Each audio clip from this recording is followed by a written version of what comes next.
Begin transmission. Hello, everybody. Merry Christmas and all the holidays, Kwanzaa, and everything else out there, Hanukkah. We are back in the middle of the holidays here. We are having our preview for 2023 for Star Wars. We're talking this week about everything that is coming around for the calendar of 2023. We're jumping in with Bad Batch. We're going to end things with Ahsoka, most likely, as far as this series go, but there's a lot more other things to discuss, such as books, comics, and more. But first of all, how was your Christmas, man? How did you get anything Star Wars, or what happened there? First of all, our podcast listeners will probably notice I have a better microphone, better setup. Like I got a new laptop for Christmas and a new desk, and so that sort of like tech setup I got, more improved at least. And then in terms of Star Wars, I got like little odds and end things, of course. Like I got a little LED light. It's out in our living room, but it's like a little Star Wars little LED light. It literally just says Star Wars. And then I got this shirt, if you can see it. It's a Boba Fett shirt. I got this, and then I don't know what else. I mean, those are kind of like the main things, really. And then, of course, as we talked about in prior podcasts, like leading up to Christmas and the holiday season, just talking Star Wars with family members on Christmas Eve and Christmas Day was like a big thing for me, just because it's like, hey, they Star Wars is such like it's like a crossing point for everyone. I always say, like, everyone, like, it's such like a nice topic. You can really talk to virtually anybody about who's seen Star Wars. So of course, I was, as all of us know on the podcast, I'm sure you, Chris, Milton, all of our listeners, we're probably all the Star Wars people in our families, most likely. So, I guarantee you a lot of our listeners can relate in terms of like, hey, we're probably like giving the Star Wars news or whatever updates to family members at these holiday events. Oh yeah, I mean, we had a smaller gathering because unfortunately there was kind of COVID that was in the family. Everybody's fine, but we had to keep the gathering kind of smaller than we wanted to, but we're gonna have a bigger celebration for New Year's Day when everybody that was supposed to be at New Year's Eve is gonna be there. So that's gonna be fun in a couple days' time here. But yeah, that's cool. Yeah, talking about Star Wars, as we usually have movies and all. So, but this time it's like, okay, what is happening with Star Wars? Kind of more like, hey, we didn't have a big movie, but what's the latest series? Oh, you watch Andor, you watch this, because that's still very much on people's minds, Oh yeah, for sure. Like with Andor, I talked a bit about that show. I talked about the just some of the other Star Wars stuff too. Like basically Andor, talked a bit about Mando, of course, like people asking, hey, when's the next season of the Baby Yoda show? Yeah. Is one of the questions I got. So that's that sort of conversation is always getting brought up, and then just like the general stuff, like, or like them asking about like, oh, hey, you're doing that podcast, and I'm like, yeah, just like that sort of like general talk really was like a big part of like our meeting, like our family gatherings, basically. Yeah, so as you mentioned off the top, it is nice that we have transcended Discord on phones to going back to the PCs, or in your case, the Apple computer, right? Yep, the MacBook finally got a new laptop after mine was 6 years old, about 5 or 6 years old. So it's a nice upgrade, and I'm just happy to like finally not be on a phone anymore. Yeah, we got the actual frames of you up where you're not as vertical as you usually are, so you fit nice between the white frames that I set up here on the OBS settings. So yeah, you look and you sound good there, Ben. Always a good thing to look and sound good. And we got Milton, who's away. He's taking a much needed vacation, so we wish him well and hope he's having fun with his relatives out there. I think he said he was going to like North Carolina or something, so hopefully North Carolina. It's a little bit warmer than it is around here. Although lately, the last couple of days, it's been pretty warm here out on the in the New Jersey, New York area, so. Oh yeah, I mean it's a lot better than last week, and I'm sure everyone saw the big cold spell that was going around here in Ohio. Anyways, it was about, so the actual temperature was minus 15. Oh my gosh. And then the air temperature in some areas it was minus 35 to minus 40 Whoa. with the wind chill, because there was gusts that were like 50 miles an hour. So it literally was just like the Arctic out there. Jeez, that's crazy. Yeah, it was happening everywhere. As far as being my week in Star Wars, yeah, I received a very cool Star Wars Marvel T-shirt that looks like the retro, like it's literally a comic book cover on a T-shirt from like issue number 50 of like the original Marvel years with Vader on there, with I think the TIE Advance, some other TIE fighters thing. So that's a really cool shirt. I also received another Grogu ornament, and this one's really cool. It's animatronic. I would take him and show him to the camera, but he's kind of more or less permanently on the tree at this point because I just kind of like wrapped him with like a paper clip around one of the branches on this tree. So I'm like, I don't feel like I'm doing that right now. But it's pretty cool because he's like like a rubberized head, but his mouth actually moves, his eyes blink, and his head actually like turns if you hit a button. And this is a Hallmark ornament. Like these things have really come a long way because it's like a mini puppet version of Grogu. That's awesome. I've never seen one of those before. That's cool because like the only type of animatronic or electronic ones that I really remember, I mean that I have anyways personally. I have like a Princess Leia one where if you put her over the light, it lights up her blaster so you can like see the laser.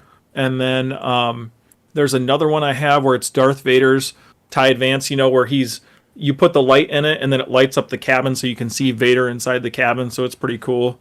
And then of course, just several other, over the years I have about 10 million Boba Fett and Darth Vader heads in terms of ornaments. Yeah. And then, just a bunch of other random little ones like Ewoks and that sort of stuff. Yeah, I have it's Wicket and I think it's Chief Chirpa, I believe. I have some Jawas, like it's crazy. Like my mom was all like, yeah, I think we're gonna have to get a new tree soon because this is not going to last with all these ornaments very soon. It is becoming, just filled with these ornaments at this point. Oh yeah, that's how ours is too. It's getting filled up with Star Wars ornaments. My personal one here in my room is getting filled up with ornaments just because like I have a little, me being like the festive person I am. I always put up like a little personal tree that's like 3 foot tall, 3.5 foot tall, in my room. Just to be festive. So my little one's getting filled up with ornaments, and then see our big one personally is getting filled up just because now like my sister, I have a niece now, and then I have another niece on the way here in January. So like, my parents are getting like, more and more like baby related ornaments and stuff for like baby's first Christmas and that sort of stuff. So, so like we're just getting packed with ornaments, and I'm sure like a lot of our listeners can relate because, you know how it is. Like they keep collecting every single year, like more and more and more. And aside from the holiday stuff, I've gotten back into Lego Star Wars Skywalker Saga because I realized I just have to get through this game so I can move on to other games because I have a lot of them piling up. But the problem was I was playing a lot of these live service games. I was playing Destiny 2. I was playing a lot of World of Warcraft with the expansion, but I finally have kind of caught up and I said, okay, this is a pre-New Year's resolution. It's like, okay, I'm going to finish this game or at least get it as close as I can to finishing the game because there's a lot to do and it's very, very, it can be very daunting. We'll put it that way. But yes, I have gotten to the final planet that I can do at least right now would be Hoth. So I just have done a really fun side quest where I'm basically escorting a Wampa out of a cave, out of one of the ice caves. So it's really funny because I was sneaking around as Luke Skywalker with Rey, and we were just literally trying to get out of the ice caves of Hoth, and the rebel troopers would show up, and then the Wampa would basically be like, hey, is the coast clear? And then I would be like, go ahead, and then they would spot the Wampa, and I would be like taking down rebel troopers. But it was funny because you can't literally kill the rebel troopers. Like you hit them with their lightsaber once and their health goes down and they just like cower in fear, and then the Wampa goes by. But yeah, I ended up doing that challenge and actually unlocking the Wampa to play as, which is really fun because he's kind of like the Rancor where you run into any like breakable object and he just instantly like crushes through it. So it's really nice if you're trying to collect the studs and you're just running around big environments as the Wampa or the Rancor and just like vacuuming up all the studs. Not that I need any more because I'm almost at 20 billion at this point. I'm not even exaggerating. I have like almost 20 billion. Like the most like you'll ever see is like the cost of like a capital ship, which could cost like 3 million. But it's like that's like not even a dent in what I have, you know? So at this point, that's what happens when you have all the multipliers unlocked in the game. So yeah, I'm getting close to the end. I have a lot of quests. I saved all the actual quests for once I complete all the planets, or at least get close to completing the planets. Like my whole idea is I will go to a planet and do as much as I can with collecting the Kyber bricks. So let's say I get like 90% of the Kyber bricks and I can't get the couple last ones, I'll just move on to the next planet because I'm like, hey, I got most of them. Let me check another place out. So, yeah, that's the update on Lego Star Wars Skywalker Saga. Probably the next update will be like, hey, I'm done the game for now, you know. But yeah, that's my current gaming hobby right now. Hey, there you go. That's a good gaming hobby to get it to be into, especially with it being like this time of year and everything. Like, I feel like gaming, streaming, all of this sort of stuff. It's just like the perfect time of year to like catch up on that sort of stuff before the summer months come, or spring and summer months come into play when we're outside a little more. Or not even that for me. I'm looking at the calendar year for 2023, and there's a lot of game delays and all, but I mean, it's like the first week of February, you got the new Harry Potter game, Hogwarts Legacy, big open world game. That's gonna suck like dozens of hours for me, most likely. Then in that same month, I have Destiny 2, the Lightfall expansion. Then, like 2 weeks after that is Jedi Survivor. So I got a good month block where I'm just going to be absorbed in the new games. So I got to make sure I finish off the old games first. And then I can finally get back to painting some Star Wars miniatures because I've also put those on the back burner because everything else that's been going on. So yeah, I got some projects ahead. Don't really got any time off from work or anything, but that's all right. I'll just kind of plug away with any little free time I have. There you go. That's the best way to do it. Like finding those type of like little things to, you know, just to pass the free time with or look forward to at the end of your day, you know? Mm-hmm. So moving right in, because we have a lot to talk about today. Right off the bat, there was the most Star Wars comic releases by record for any single day this past December 28th. It was insane. So the story goes, there was no comics out last week. There was going to be one comic out next week.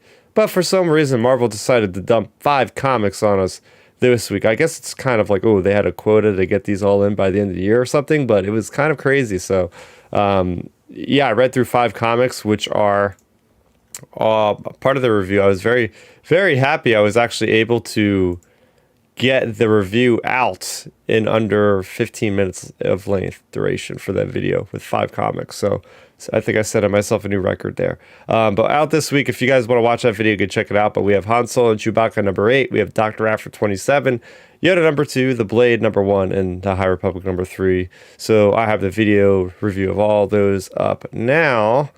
But here's our big thing, because as you would expect, the media, everything with the industry is basically on hibernation mode until January 2nd.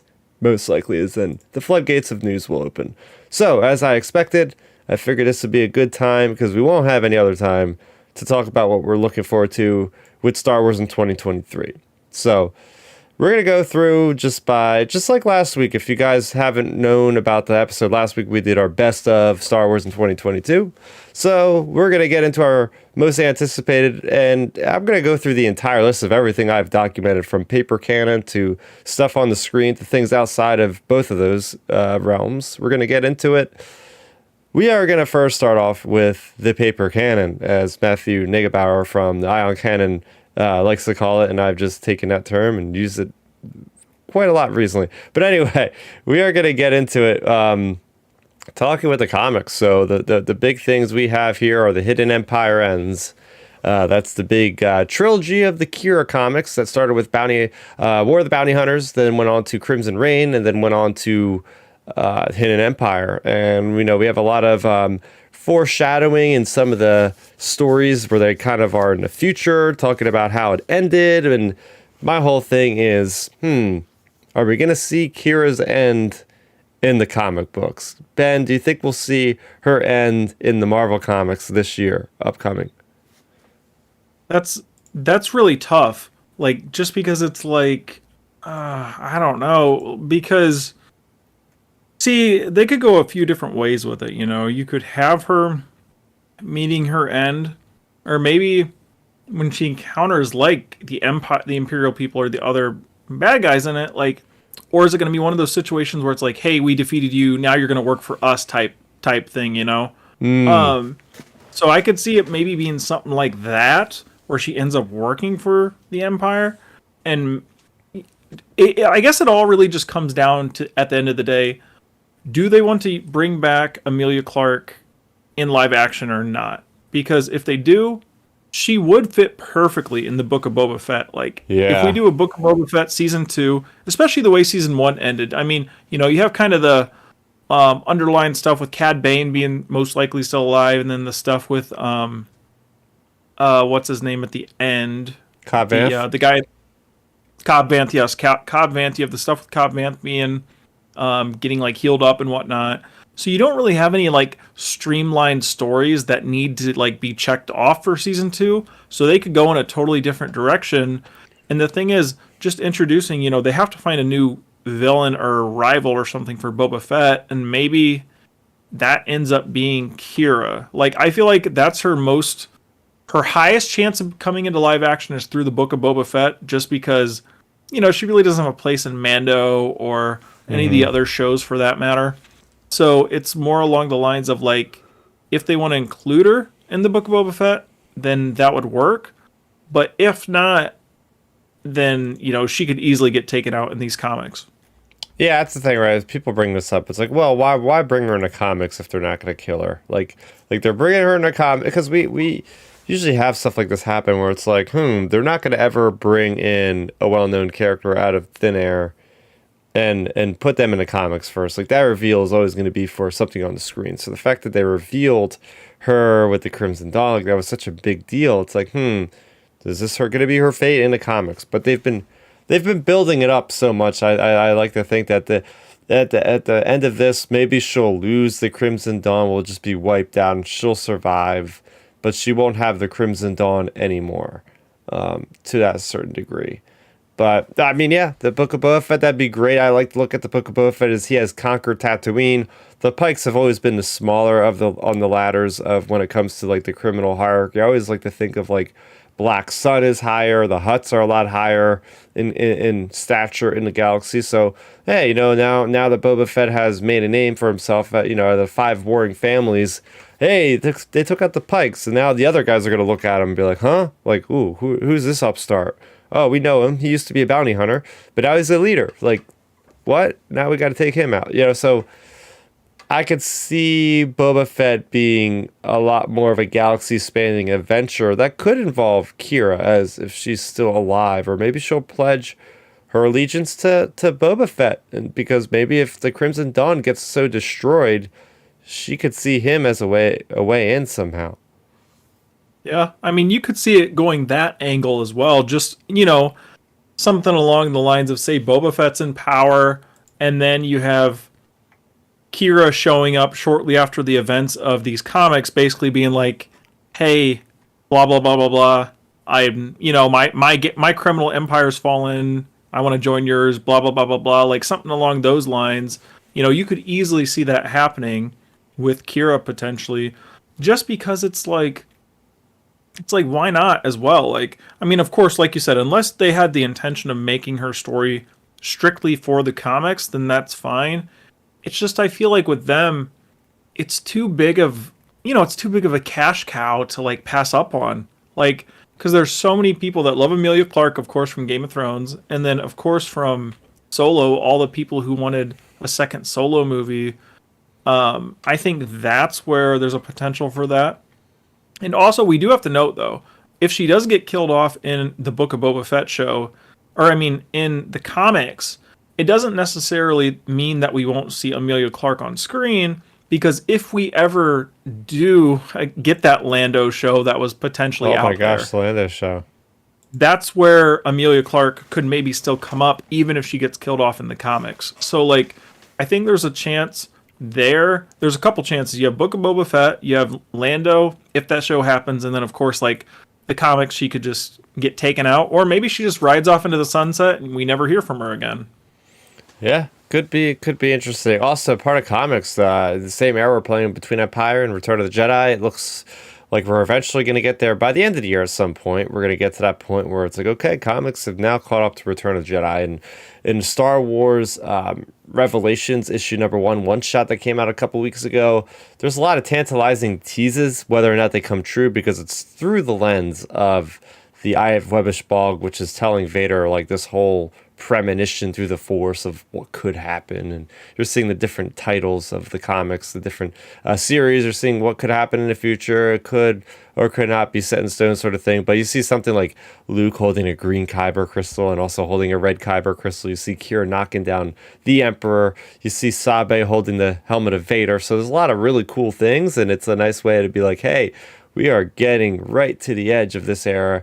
And I think that could be a way to end things. It's like, oh yes, the 40th anniversary of Return of the Jedi, so it's like, why not? This is the time that you want to bridge into that, use all that, get the Bothans involved. We haven't even seen a Bothan in canon other than Return of the Jedi. Hearing their name mentioned, it's crazy to me. Oh yeah. Well, here's something to keep in mind as well. Now that you mention that, so this is basically going to go through all of 2023, correct? Oh yeah. This is going all the way through. Okay. So, well, this is getting to my point. So, if this goes all through 2023, Book of Boba Fett season 2 conceivably would be 2024. So, if this ends at the end of 2023, boom, there you go, 2024. Potentially, she could be coming into that show. Wow. Yeah, I could see that happen. I could see that happening. Let's talk about the next big thing here, and that's the books and more paper canon. Yes, and we have the big thing that I'm looking forward to. I believe this is the only big thing that's been announced so far, and that is The Rise of the Red Blade, written by Delilah S. Dawson. That's about one of the Inquisitors during the time of the Darth Vader comics, and we see maybe her end in the comics, but I guess that's not the case. But I'm just, as I said this before, I don't even know if it's on this show or somebody else's podcast that I might have been on. I like the fact that Lucasfilm is just putting out a book that's not tying directly into an upcoming series or anything else. Like, yeah, this was a character that was like a background character in a comic, and the fact that we're making a book just based on that one character that has no tie into anything is really fun for me. It's really fun.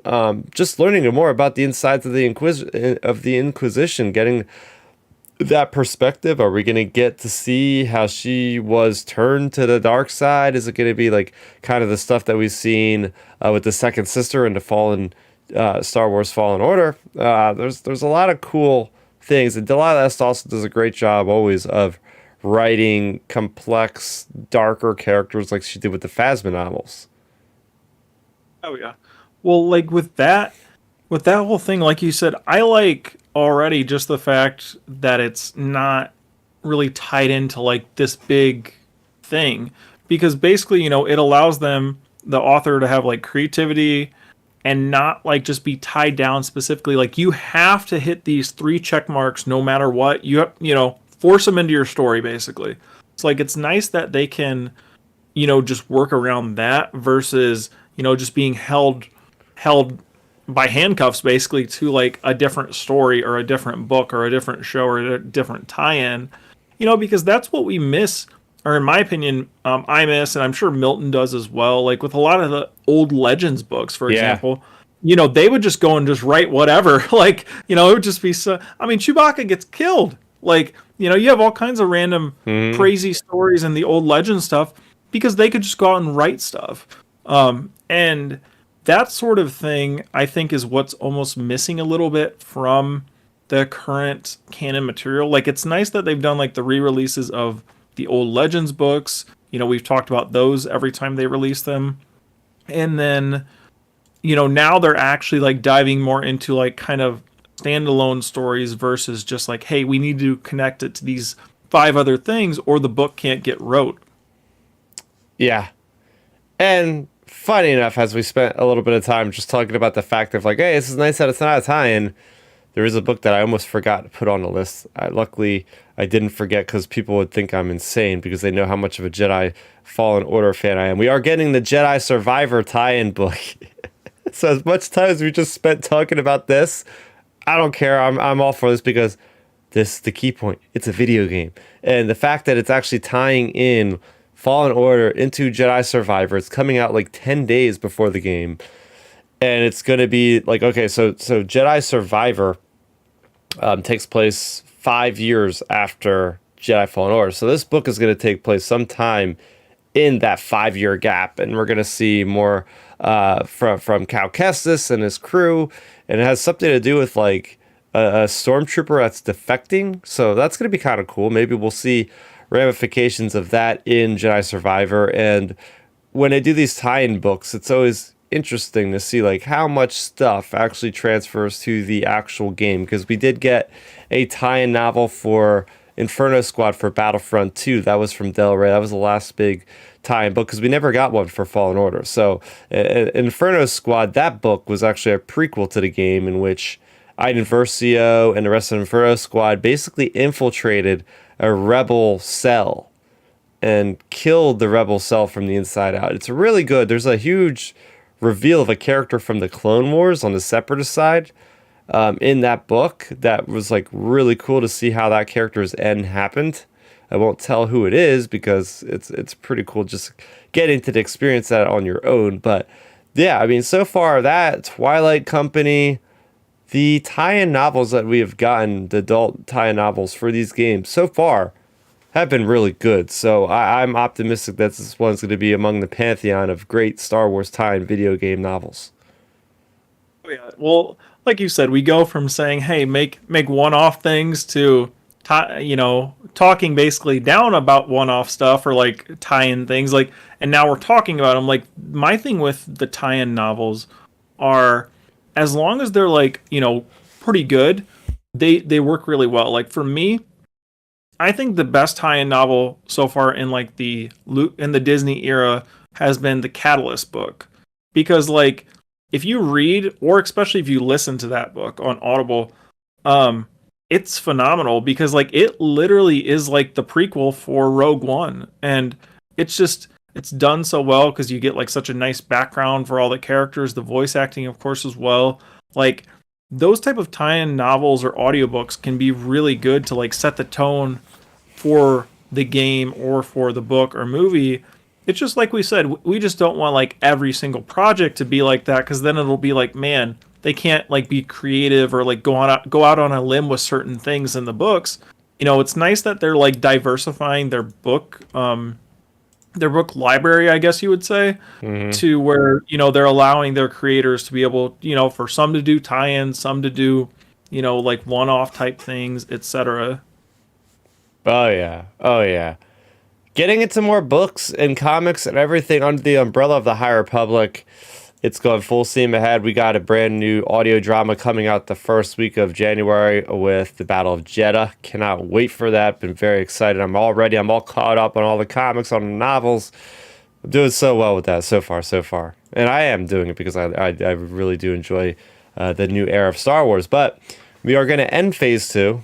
And we are going to begin Phase 3 in November. So just like last year, we're ending a phase and starting a new one in the same year. So there's a lot to expect. Phase 2 is going to really bring us more of the Nile backstory as we're getting with Marta Rowe in the Path of the Open Hand.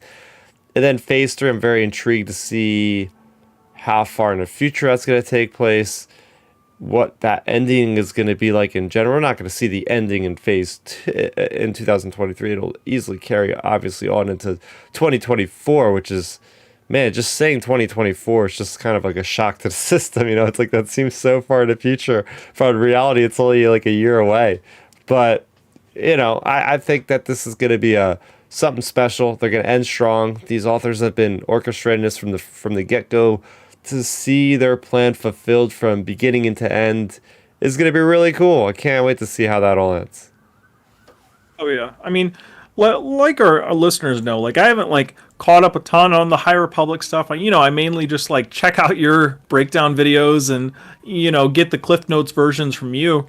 And like for me, anyways, when it comes to the High Republic, like I said, even though I haven't read every single thing and all of that sort of stuff, I do like the direction they're heading in it personally, just because it's from my interpretation, it's nice that they're like putting new ideas into it, and of course like building a nice back I don't know what the word is, like kind of like a backlog of stuff. So basically, like we always talk about with Star Wars or any of these properties really, when it comes to these properties, it's nice to have like a backlog of stuff, so when they go and make like a show or a movie, they have like a foundation of tons and tons of books to like lean on and to point to and say, hey, look, we have the whole history of this, like here, boom, all these books, all these comics, like that sort of thing.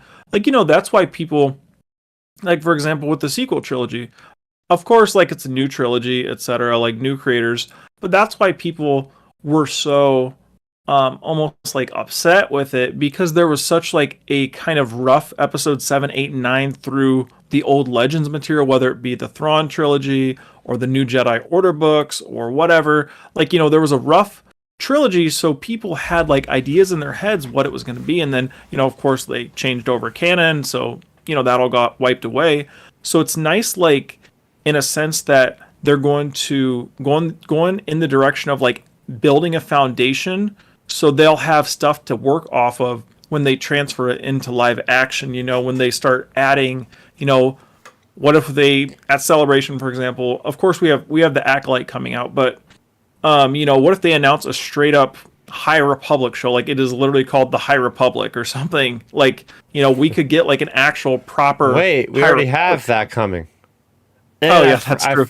Wait, I forgot to put it on my list. See, as I'm doing this, I realized like there is so much Star Wars content coming out. It is coming up into my brain as I'm talking.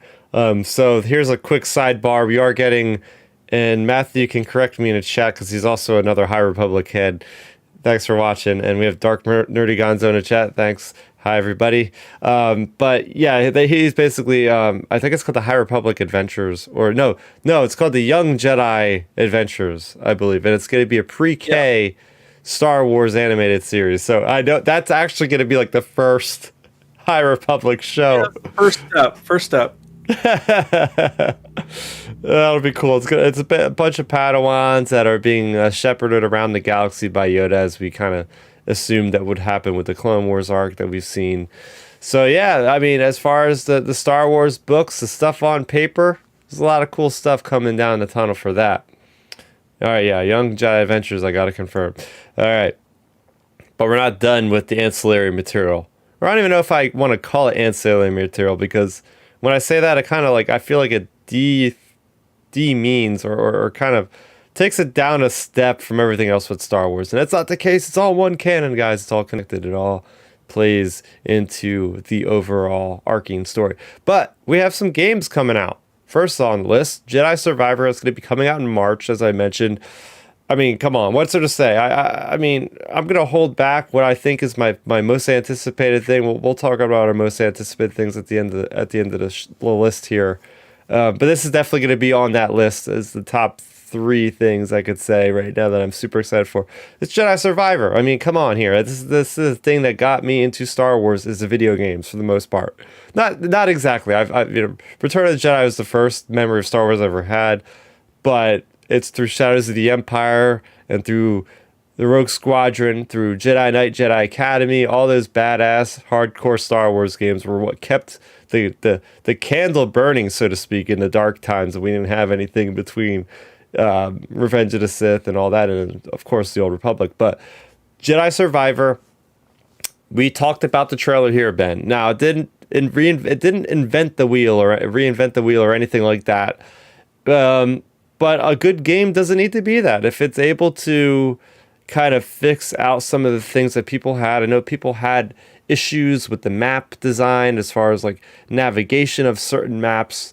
If they iron that out, maybe open up the world a little bit, give us the mounts like I seen, change up the saber combat, right? They've clearly done that. Maybe add like some kind of like companion type of things, which I was hoping for. It looks like we had that one male character that's helping out Cal Kestis at one point. So for me, I mean, this is everything I want. Changing up the enemy design, giving us freaking dark troopers and battle droids by droves. Like, come on, how is this not going to be awesome? And just seeing a more an older grizzled Cal Kestis, just with everything he's going through, just running from the Empire. It doesn't even look like the Empire is like super much is a lot in this game. Yeah, if we see. But there's a lot more of the fringe element. I feel like we're going to see a lot less of the Empire in this game, a lot more of the fringe scoundrels of the galaxy, as those are the types of people he's going to have to ally himself with to kind of stay afloat, you know? Oh, yeah. Well, the funny thing is, like, you talking about this, I actually just watched the trailer when I was doing cardio the other day. And, like, to me, I was thinking about it, like, so maybe like the guy, like the villain or whatever, like the person in the back to tank looking thing. I think that's the quote unquote survivor. Like I think that's the character. I don't think it has to do with Cal. I think it's that guy. That's a good idea. I haven't heard that. Like I feel like it's gonna be that guy just because it's like, I don't know. I always think with titles, like there's always like, it's not like obvious, you know, like most of the time anyways.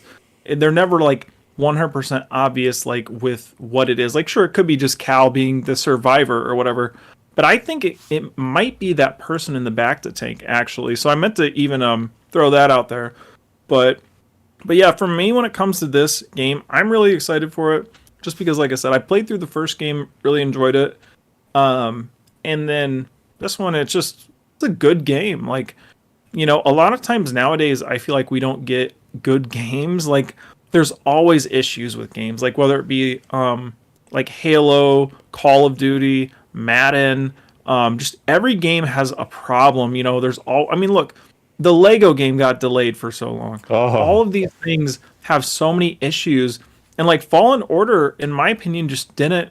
It was just a smooth release. There was no issues really. Like it was a good game, and like that's something I feel like a lot of companies are missing. I mean, heck, even Cyberpunk, I know a lot of people are excited for that game, and that had a bunch of issues. Like, there's all kinds of issues with gaming nowadays. And now, you know, Fallen Order, you know, they're 1-for-1 so far. You know, they did a really good job not having issues on the first launch, really. Yeah. So it's nice in a way, in a sense of like, hey, this is at least a franchise we can, like, on paper so far, conceivably rely on to, like, release at least a good game with no issues, because, you know, that's just, to me, it's just too common nowadays in gaming for that to happen. Yeah, we got Matthew chiming in the chat. Fallen Order reinvented all the wheels already. All Survivor needs to do is build on it, tell a unique enough story. Yeah, right on, man. That's exactly what the game needs to do. Now, a quick little aside here based on what we're talking about. We did have a little thing called a pandemic, which definitely threw a wrench in the equation of game development, because all of a sudden people overnight had to just suddenly become teams online only. And, you know, with data and when you're working on games, a lot of large file sizes, and you just don't have that same kind of camaraderie and, you know, collaboration as you would if you're all in one place working. So I think now a lot of teams are kind of back in person again, and things definitely have been righted the right way as far as like, hey, how do we do things online now? I think all those solutions have mainly been solved at this point. So just keep that in mind. This game was like made almost entirely in a pandemic, which is going to be very interesting. All these new games coming out, just keep that in mind. It's like, oh wow, like they actually built these games, and that's going to be impressive when you actually play the game. You're like, these guys weren't even together in the same room making this thing, and it turned out this good. So I'm just looking forward to that. Of course, a lot of the heavy lifting was basically already done because they already did all the mechanics with the first game. Now they're just making it look prettier, putting in more enemies, more polygons for the next gen system. So sounds easy enough, but I'm sure it's still as difficult as it could have been, because I can't imagine how hard it is to ship a video game as we see them like you said, get delayed and Cyberpunk and all that stuff. But yeah, I mean, what else is there to say? Jedi Survivor is going to be one hell of a game. One hell of a game.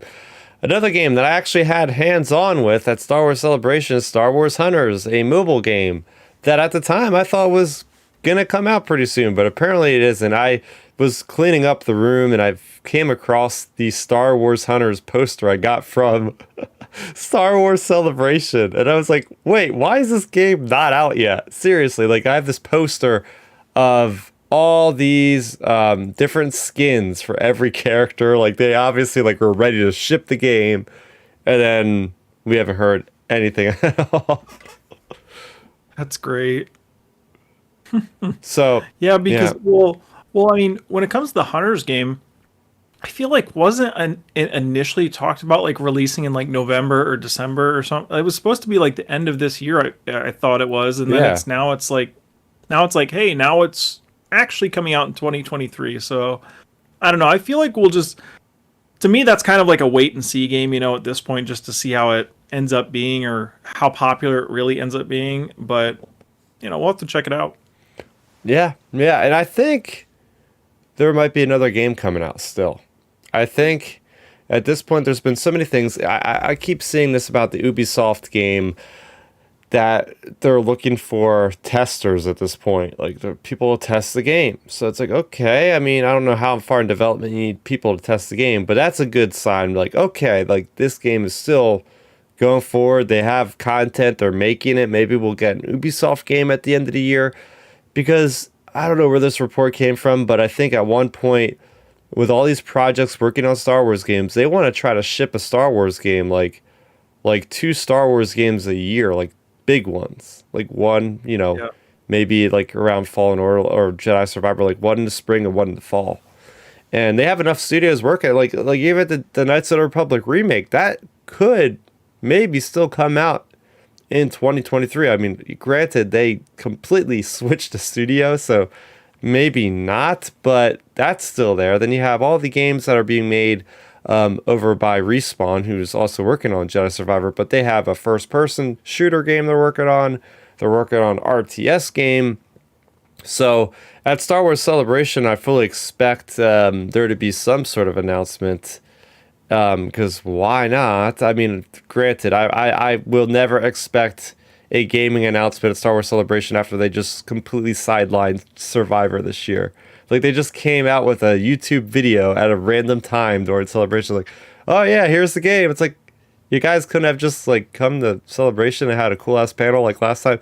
But I digress. So, I mean, I think it's so possible that we could have 3 Star Wars games this year.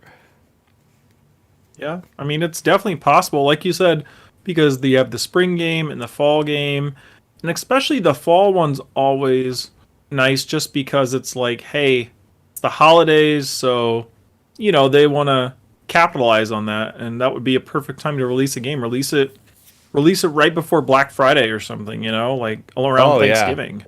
Oh, yeah. And, I'm sure they would be raking in the bucks. Like, I think that's a real possibility, honestly. Well, I'm pretty sure Survivor was supposed to be out by now. And in the last minute, it seems like they pulled the plug on the last gen systems, because originally this game was supposed to come out on Xbox One and PS4. And just like Gotham Knights before, like the developers were like, it's not worth trying to cram all these resources into this like old versions of the systems. Let's just take a step back and reevaluate. And I think in doing so, they kind of push things back a little bit, because the good thing is now it's going to be looking and playing even better when they have all their focus on current system specs rather than split the manpower maybe and having to have some people work on the old version. So I like that step. Oh, go on. I was just saying, like, I like that idea. I mean, we've had these systems for over 2 years now. It's about time that, people start developing on the new hardware, because at this point it's not even new anymore. And you can't really make the excuse if you can't find the systems anymore, because I've walked into multiple stores and seen Xboxes, Series X's, and you can go online and get PS5s and all that. So you can't really use the excuse of, oh, people don't have enough of the systems, because if people want them, they can buy them at this point.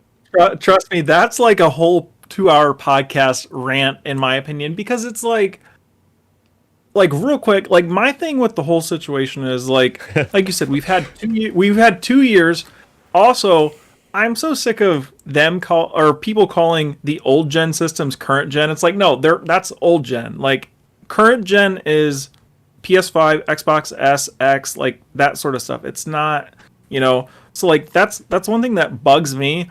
And like I'm glad Fallen Order is doing this, and I hope that's a sign, like especially with Fallen Order being under EA, I hope that's a sign they do that for like their sports games like Madden, FIFA, etc. Like just start transitioning over to the next gen systems, because it's like it's about time. We have, like I said, it's 2 years.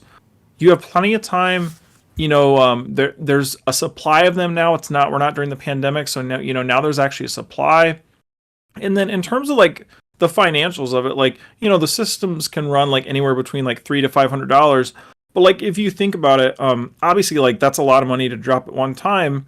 But even if you just save like $5 or $6 per week, $6 per week. So basically, if you save $1 per day for an entire year, that'll pay for that system. So like to me, it's just like, just save up. Like you don't have to buy it right away. Like to me, it's just save up a few bucks here and there. Like put it in a jar. Like you have like the old savings jars like people throw change into. Like write next gen system jar and just drop in a few bucks here and there, and then you'll eventually get to that goal of being able to grab one of those systems. And I think it's just worth it, in my opinion, for like the better graphics, the better gaming, the gameplay smoother, and it's just it's time.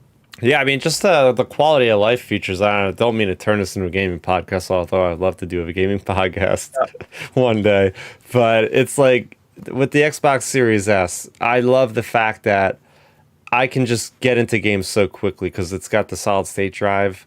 So like it's instant, and you can have multiple games up. So I can go from playing like that, Skywalker Saga, and then instantly load into some other game without having to go to the start menu. I've done that before with Madden. So for example, I've been in Madden, and I just dashboard out and click into the Skywalker Saga, and then when I click back into Madden, my game is still there. Yeah. So it's like it's so.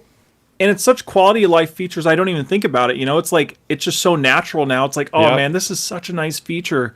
And then like the next gen systems are smaller, they're, it just, I don't know. To me, it's worth it to save up for. Oh yeah. Without a doubt. Okay. We're moving into animation territory, starting with the Bad Batch, which technically is going to be the new year. I don't know why I'm thinking that it's this year. No, the Bad Batch is literally starting in less than a week's time as of recording this on December 30th. So I've been seeing Lucasfilm ramping up the promotion for this, the marketing, because I'm seeing every day a different trailer. I just stopped watching them because I think it's just stuff we've already seen. And it's like, I got, a matter of hours at this point. I can count hours until this thing starts now. So it's like, let's just wait for it. But what are your expectations of this? Well, for me, Bad Batch, it's a mixed bag of emotions, I can say that, because like, last year, as we all know, we ended off our like finale review and series finale review basically just being like, man, I don't know what we just watched here, because it was like there was a lot of highs and a lot of like really big lows, and like there was weird management with the episodes, like placing really bad ones toward the end of the season, like just really bad management on certain aspects of the show. So, you have that sort of stuff. And then, of course, you have the potential highs of the show. Like, we had all the different high moments. And to me, like, that gives me hope for this season, like, that we're going to have some really good high moments. Like, what is this big mission Rex is talking about? Like, please don't let it be just, like, rescuing some, like, little alien slug. I think it will be. I think it'll be like that. Because if it's like that, I'm going to cry.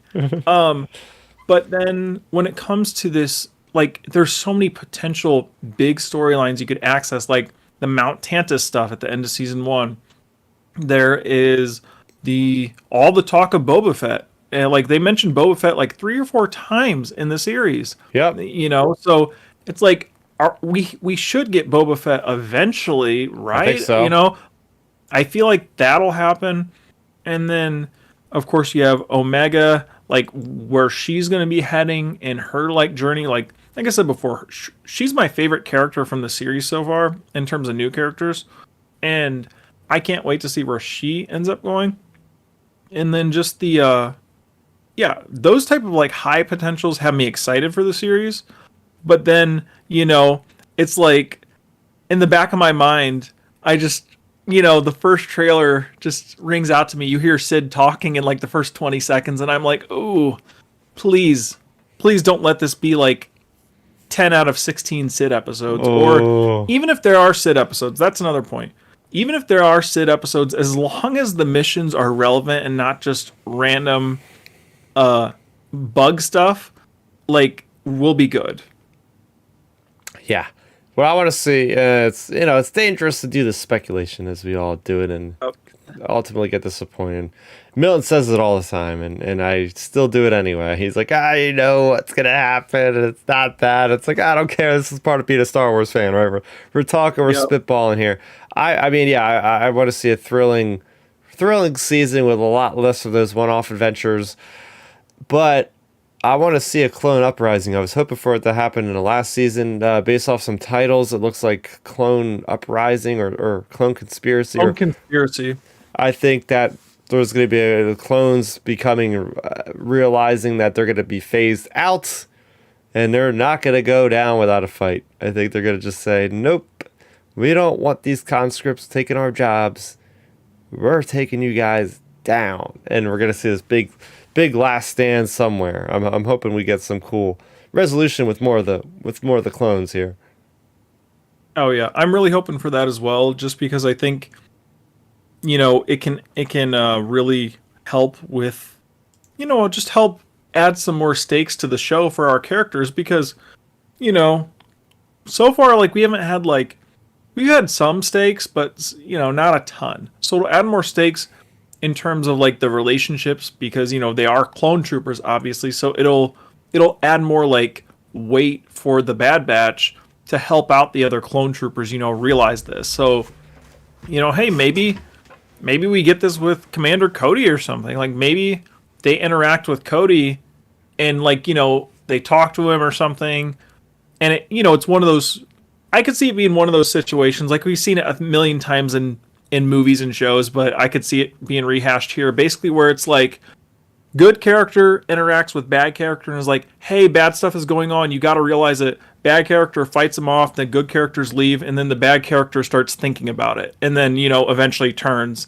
And I think there's a chance they do that with Cody, where it's like it goes along those lines, maybe where he eventually turns or something, just because I don't know, it just, I feel like it could happen.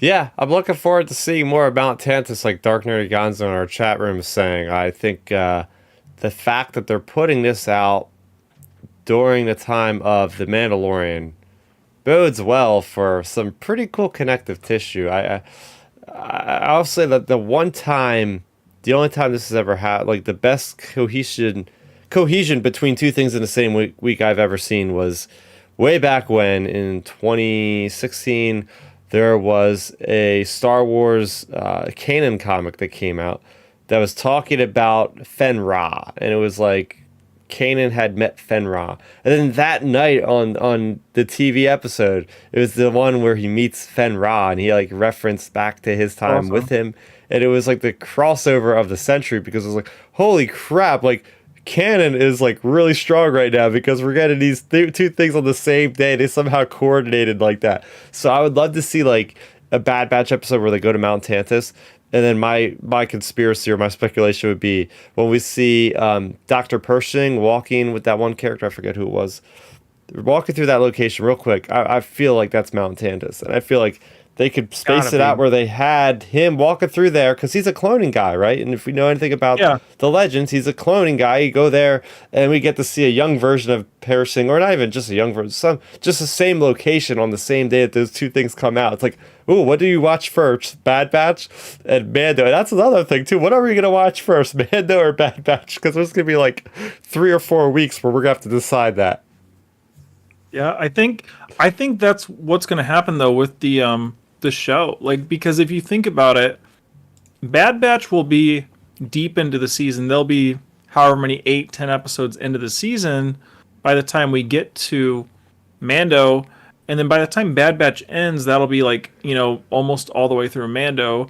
So basically, there's a good chance we get a crossover-esque type thing again, like with the Kanan situation, where maybe we get a young intern Dr. Pershing in Bad Batch, and then we see Dr. Pershing at Mount Tantus in The Mandalorian. Because, like you said, we literally see him, so we know we're gonna be there unless we get there and it's not Mount Tantus. But I feel like it's got to be. Like, where else would he be? Especially with all the different things from Mando season 1 with like wanting to take like Grogu's blood, like just these little type of cloning things. I think it's just building perfectly, honestly. Oh yeah. So there you go. We got Bad Batch, but I didn't forget this one, Dark Nerdy Gonzo.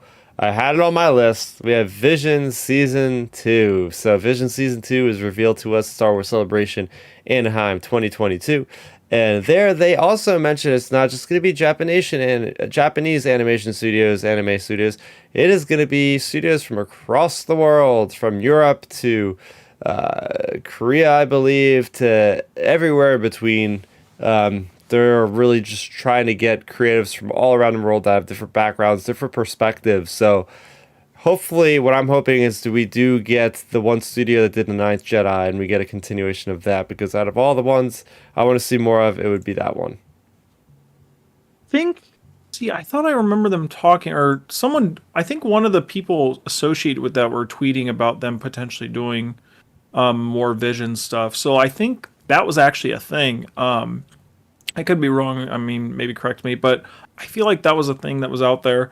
But yeah, like you said, the people associated with the Ninth Jedi were excellent, and then just in general, Visions is nice, kind of like the Red Blade book you were talking about earlier. Like, I think these type of things are so nice because they're kind of, obviously Red Blade is canon, but like it's more just standalone, and like Visions is nice because they can just go and do whatever they want. It's not really tied to anything. So of course we can't really predict what's going to happen because the stories are just one-offs. But I think there's a good chance if we make a prediction, I think there's a good chance they do some type of some type of like a Mando-esque thing, maybe with Din Djarin or something, just because it's so popular. Like maybe we get some type of like a one-off with Din and Grogu, in Vision style or something, just because it's like, now that they've been in development for so long, it's like, hey, what's popular in Star Wars? Maybe that. Hey, Chris, here's one for you. What if they do a Visions episode with Cal Kestis? Like, Ooh. Like, I don't know, because, they could do anything. Like, they really could. So it just, anything's on the table. So maybe we get something where they cross over with some of our favorite, like, live action or video game properties. Yeah, that would be a different, unique step, because, I mean, everything in Season 1 is so far-fledged from anything we've ever seen. It's where they get their creativity. And, well, it's going to be interesting, because I don't know if Lucasfilm wants their characters to be just doing crazy things if it's not canon. So we have to wait and see on that. I'd be open for either approach, but I do like, that's what I really like about Visions, is it is brand new characters that they could just do anything they want with. They could have people fighting outside in space on mega star destroyers, like going Kamehameha blast and just completely destroying the galaxy. And it's like, that's just characters out there. We don't have any connection to them, and they could do whatever we want. Oh yeah, that's one of the best parts about it. Like, it's just letting the studios be creative versus, it's nice having a canon, but then it's nice just being able to make a project and have fun with it and make a good story. And like, at the end of the day, story is what matters. Like, you can have canon all you want, but if the story's not good, it doesn't matter. Like, it doesn't matter if it's canon if the story's not good. So like Visions, it's nice because they did really well. Like, for the most part, I think all the episodes were really good, and it's just like, I'm so excited to see what they do next. Oh yeah, and as we could probably expect, we'll most likely be getting some kind of Lego special, as they have been very, very consistent with whether it be a summer vacation or what is it? Horrifying Tale, Terrifying Tales, Yep. or Holiday Special. If you were to pick one event that they haven't covered, what would it be? Well, considering they took my idea of Yeah. the different holiday and seasonal themed Lego specials, I see that's a tough one because we got the summer vacation, we got the Halloween, we got the Christmas, and see that's tough because those are like the three big events I would say every year. But I think what they could do in a unique way, excuse me, but I think what they could do in a really unique way is some type of a Thanksgiving-esque special in November.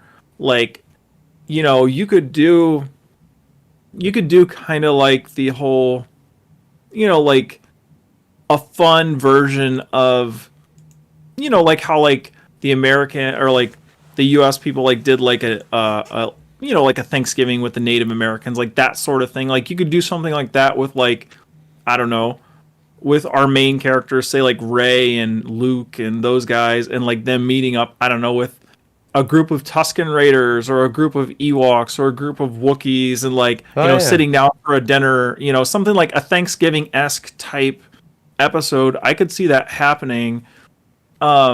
Just because like they hit the other hard hitters with summer, Halloween, and Christmas. So now it's time for kind of like a Thanksgiving-esque. I mean, of course, Life Day's in November. It's November 14th or 17th, I think.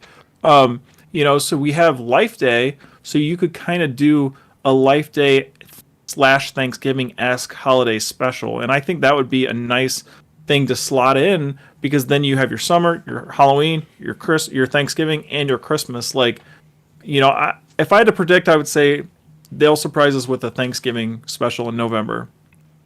I would say, well, if it wasn't so darn busy, I guess I could do it because it's going to be before Mandalorian. Valentine's Day, Star Wars. I think that would be, and they could do it so easily. They have the Galactic Star Cruiser. They could picture it pointed as, hey, let's get another adventure on the Galactic Star Cruiser.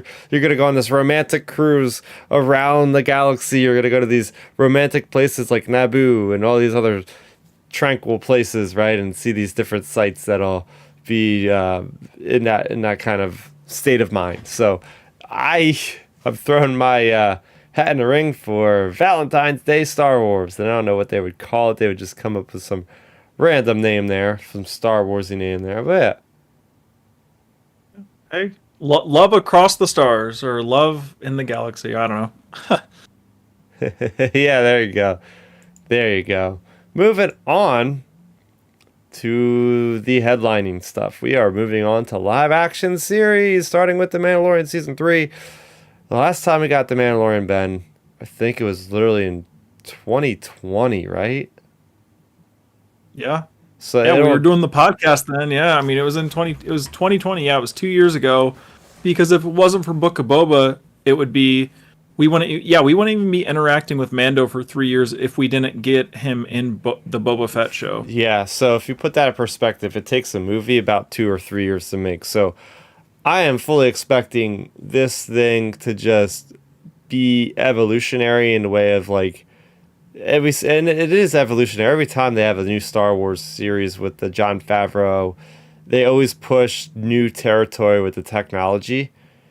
And as we've seen with season 1 was very small scale. I mean, the most they've had was like a couple dozen 501st members at the end of the Battle of Navarro there at the end of season 1. That was the most big scale it got. And season 2, it got a little larger scale with the battle on Tatooine and things like that with the big Krayt Dragon. But I think we are going to see like fully fledged space battles to some degree in this one. Not just like little skirmishes like we had in season 1, but I think we could see legit things. Wait, we actually seen a trailer, didn't we? Where there is like space battles, yeah. In an asteroid field with an Naboo starfighter.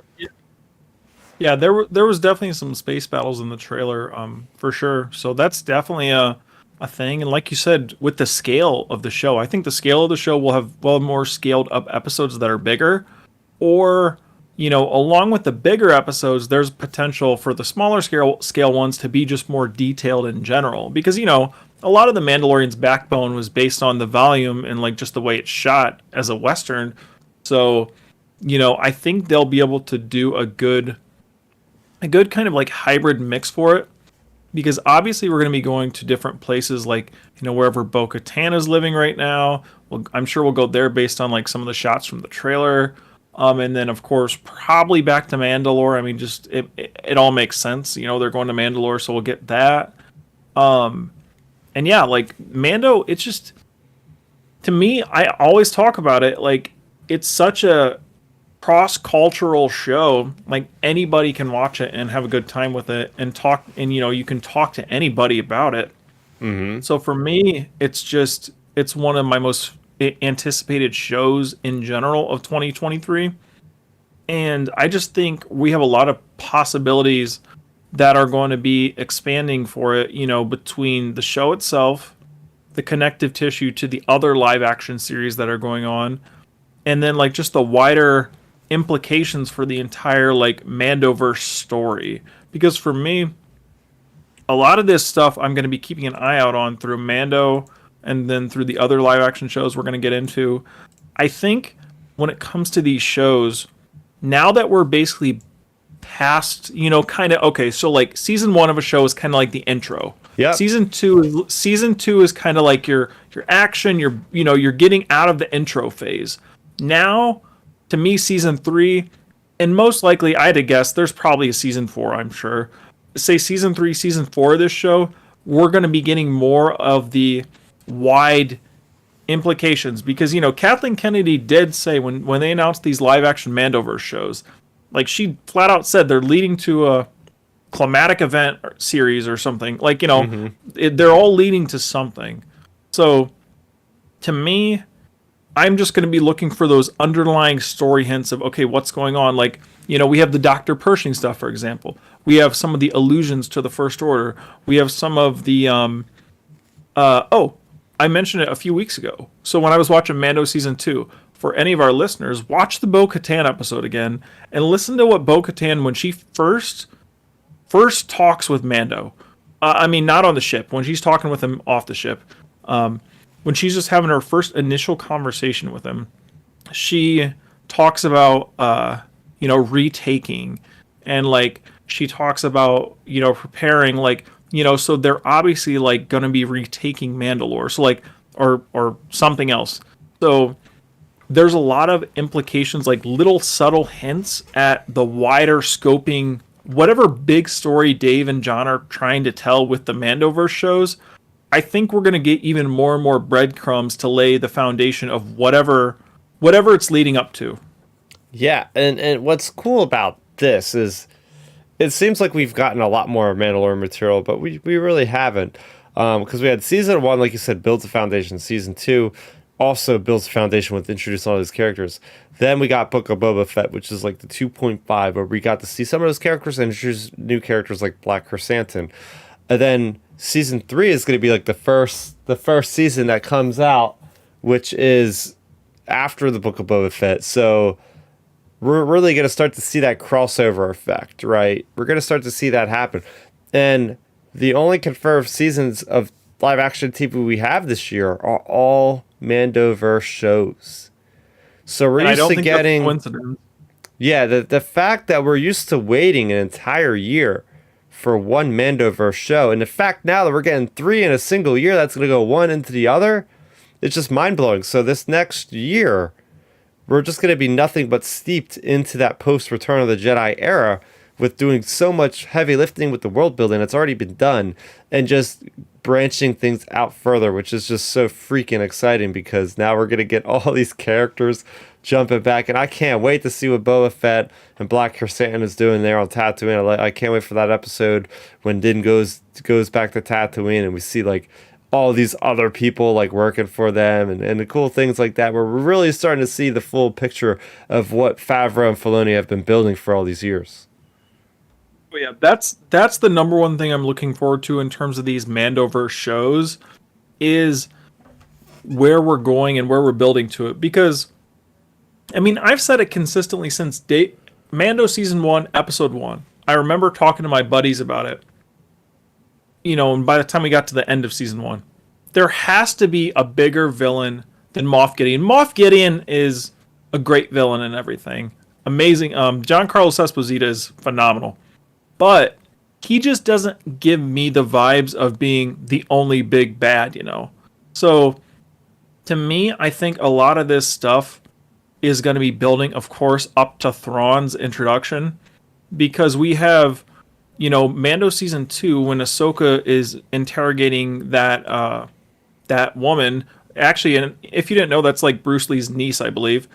But, so anyways, when she's interrogating her, like, that's, to me, a big stepping stone into more of the story. Because now it's going to be like, okay, so Thrawn has people that are on his side here, like, in the galaxy, obviously, since she's interrogating this chick who knows, where Thrawn is, or potentially where Thrawn is.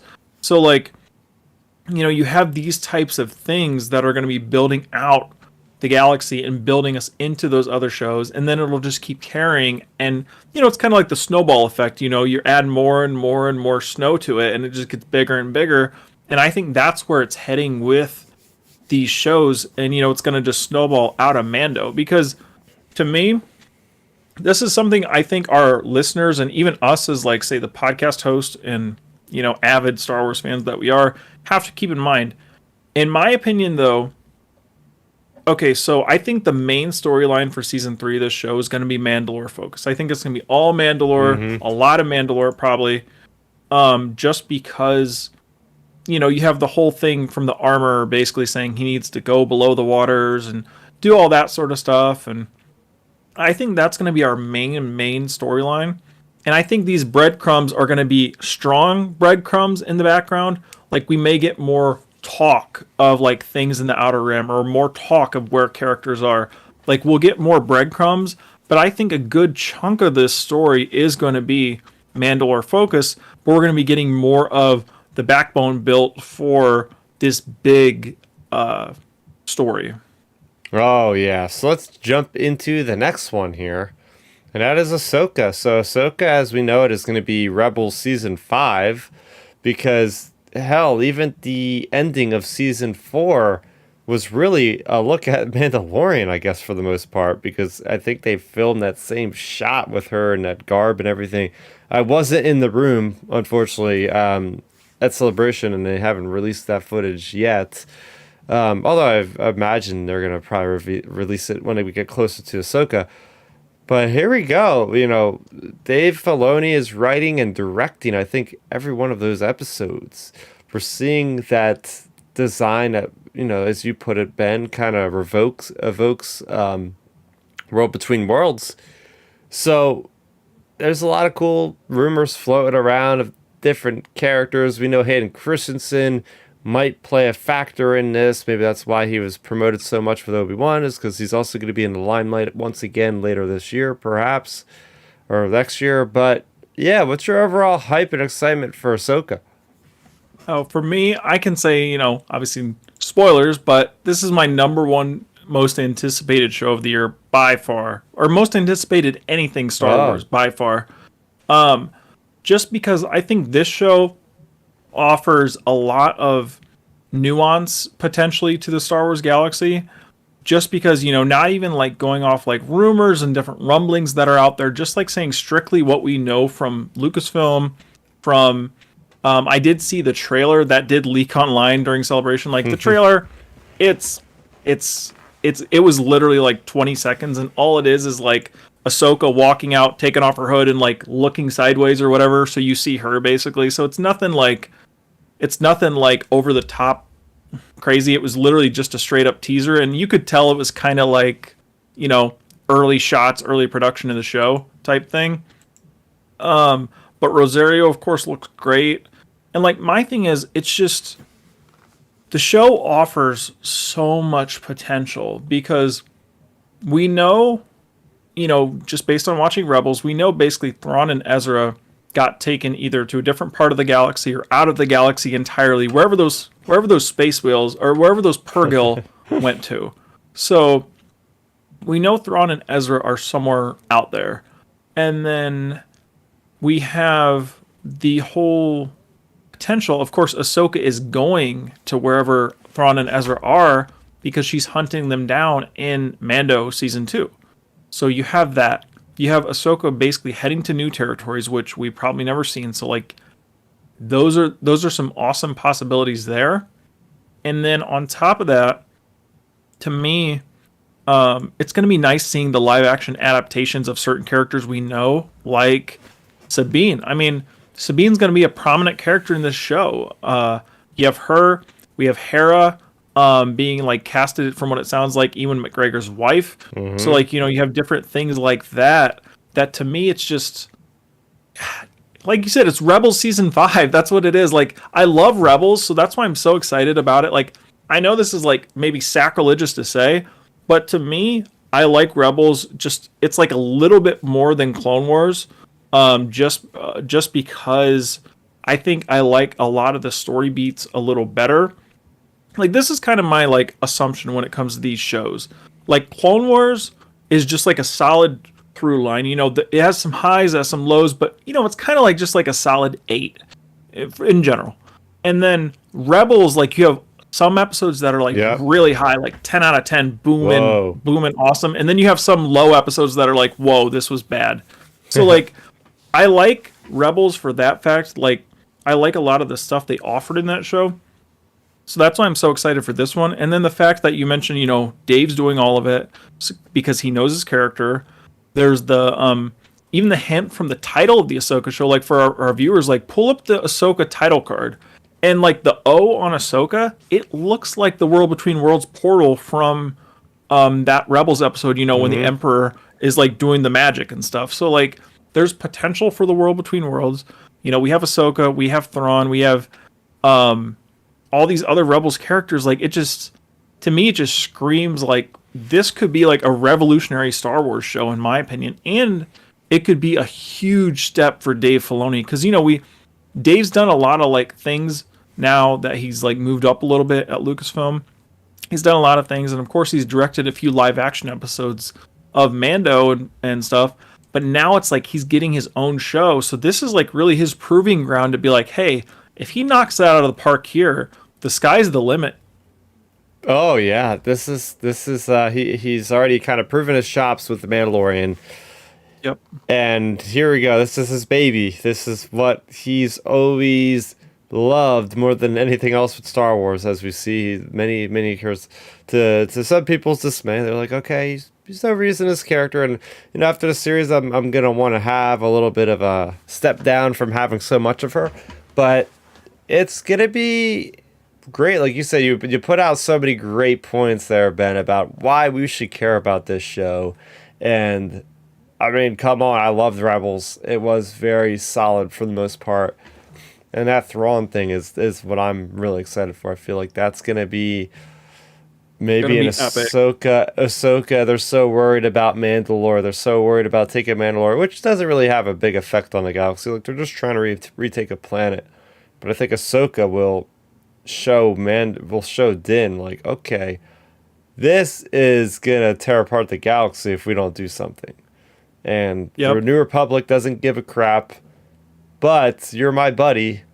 Give me some aid against this uprising and prevent it from happening. And yeah, so that could be great. We're gonna see a legacy character. There's no bigger Legends character, I would say, than Thrawn, other than Mara Jade. So to see him coming into this, played maybe by Lars Mikkelsen, the voice actor, would be really cool. We've seen stuff like that in Star Wars with Bo-Katan playing the voice and the physical manifestation of Bo-Katan in Mando Season 2.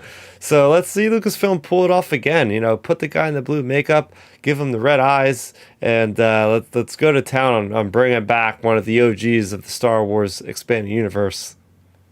Well, my thing with him as well is they obviously, like, of course, we're not going to get much of Thrawn in any of these shows, in my opinion. Like, I mean, we might. Who knows? Episode 1 of Ahsoka might open and just blow our socks off and have Thrawn the opening shot of the show or something on a stranded planet. Like, but I think with the whole Thrawn implications, like you said, I think there's a good chance, we go along the lines of like, hey, they take Mandalore back, Thrawn gets word of it, and he's like, who cares? It's just one planet, it doesn't matter.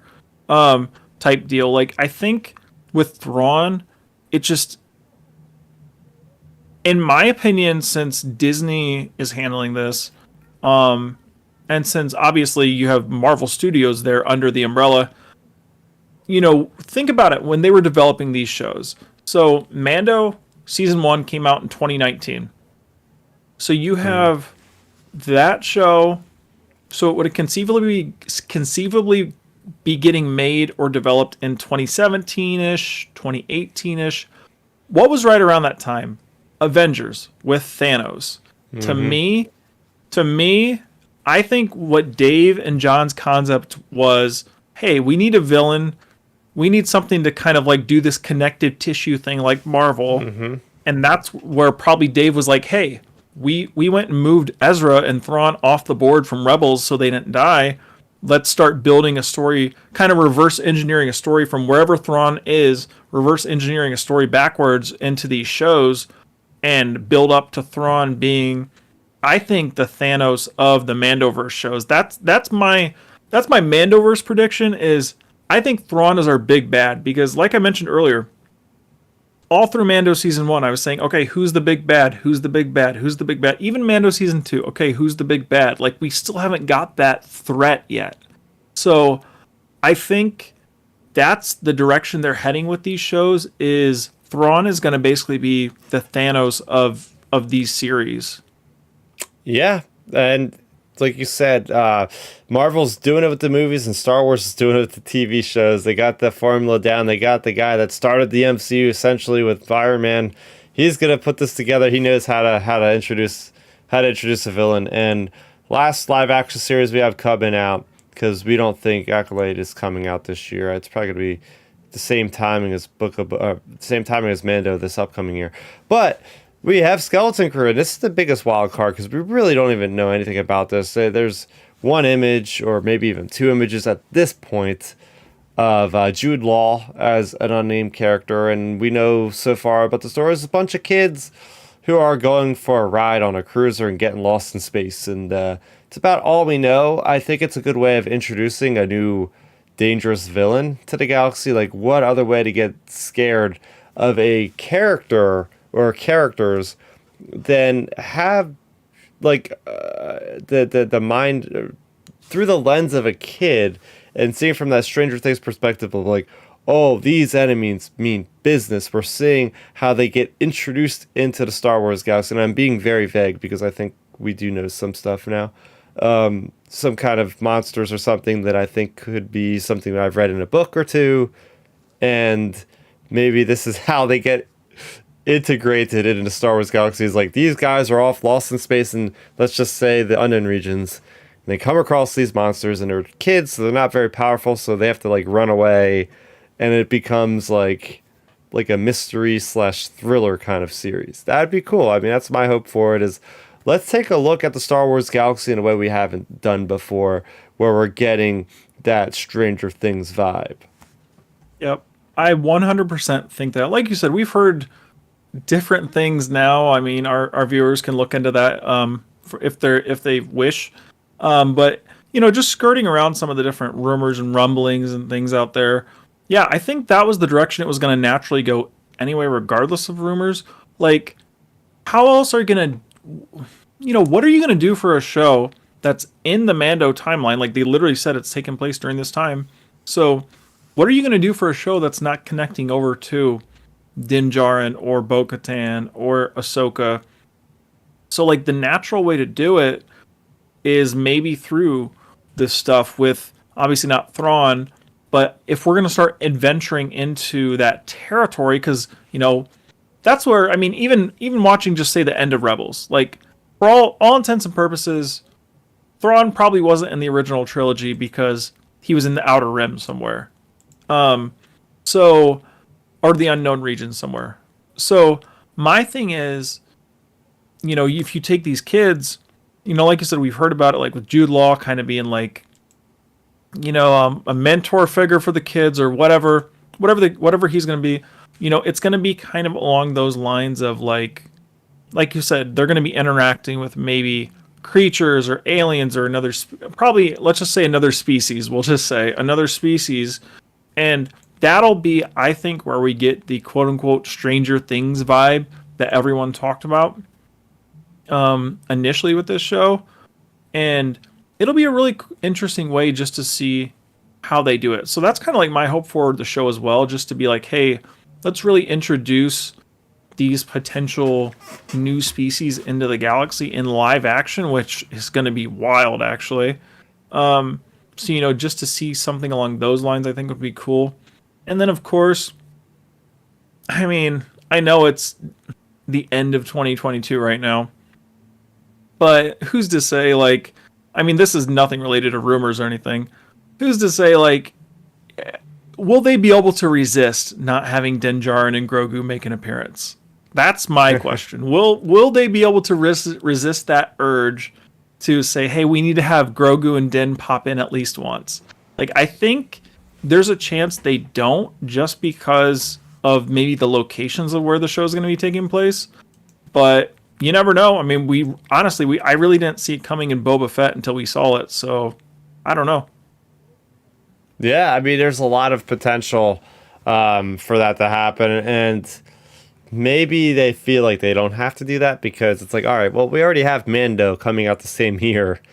Oh, that's a good it's point. like oh, the only reason why is like if they knew it was going to be a long time, and people were like, we can't let them forget about Grogu.